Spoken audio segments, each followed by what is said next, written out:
ಮುಖ್ಯಮಂತ್ರಿ ಸ್ಥಾನಕ್ಕೆ ಸಿದ್ದರಾಮಯ್ಯ ಇಂದು ರಾಜೀನಾಮೆ ಸಲ್ಲಿಸಿದರು.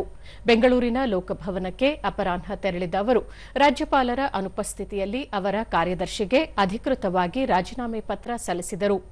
ಈ ಸಂದರ್ಭದಲ್ಲಿ ಉಪಮುಖ್ಯಮಂತ್ರಿ ಡಿಕೆ ಶಿವಕುಮಾರ್, ಸಚಿವರಾದ ಡಾ G Parameshwar, Dr HC Mahadevappa, MB Patil, Priyank Kharge, N Chaluvarayaswamy, Lakshmi Hebbalkar ಸೇರಿದಂತೆ ಹಲವು ಗಣ್ಯರು ಉಪಸ್ಥಿತರಿದ್ದರು.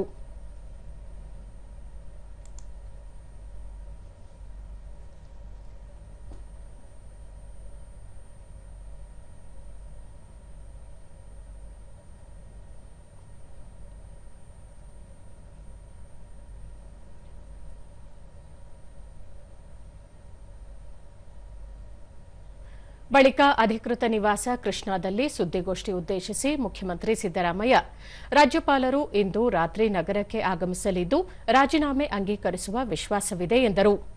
ಮಂಗಳವಾರ ದೆಹಲಿಯಲ್ಲಿ ಪಕ್ಷದ ಹೈಕಮಾಂಡ್ ಸೂಚನೆ ನೀಡಿದ ಅನುಸಾರ ರಾಜೀನಾಮೆ ಸಲ್ಲಿಸಿರುವುದಾಗಿ ತಿಳಿಸಿದ ಅವರು, ಮುಂದಿನ ಮುಖ್ಯಮಂತ್ರಿ ಆಯ್ಕೆ ಪ್ರಕ್ರಿಯೆಯನ್ನು ರಾಜ್ಯಪಾಲರು ಸಂವಿಧಾನದ ಅನುಸಾರ ಕೈಗೊಳ್ಳುವ ಭರವಸೆಯಿದೆ.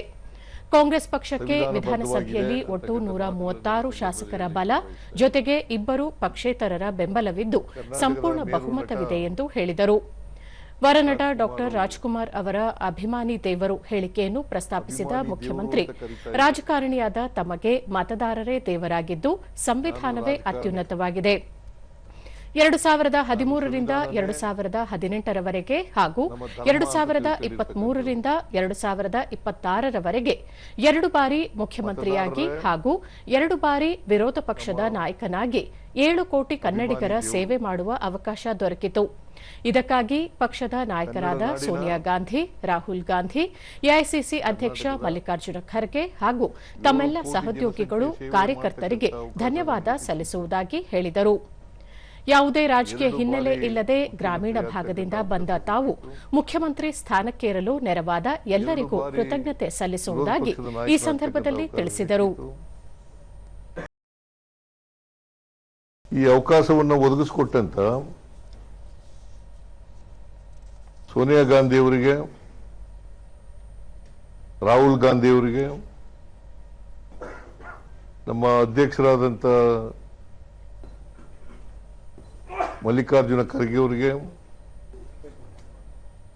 ಈ ಸಂದರ್ಭದಲ್ಲಿ ಅಪಾರವಾದಂಥ ಧನ್ಯವಾದಗಳನ್ನು ಅವರಿಗೆ ತಿಳಿಸ್ತಕ್ಕಂಥ ಕೆಲಸವನ್ನು ಮಾಡ್ತೇನೆ. ನಾನು ಕಾಂಗ್ರೆಸ್ ಸೇರಿದ್ದು 2006. 2006ರಿಂದ ಕಾಂಗ್ರೆಸ್ಸಿನ ಕಾರ್ಯಕರ್ತರು, ಎಲ್ಲ ಕಾಂಗ್ರೆಸ್ಸಿನ ಮುಖಂಡರುಗಳು, ಶಾಸಕರು, ಲೋಕಸಭಾ ಮತ್ತು ರಾಜ್ಯಸಭಾ ಸದಸ್ಯರು ನನಗೆ ಪ್ರೀತಿಯನ್ನು ತೋರಿಸಿದ್ದಾರೆ, ಅವಕಾಶವನ್ನು ಕಲ್ಪಿಸಿಕೊಟ್ಟಿದ್ದಾರೆ. ಅವರೆಲ್ಲರಿಗೂ ಕೂಡ ಈ ಸಂದರ್ಭದಲ್ಲಿ ಧನ್ಯವಾದಗಳನ್ನು ಹೇಳಲಿಕ್ಕೆ ಬಯಸ್ತಾ ಇದ್ದೇನೆ.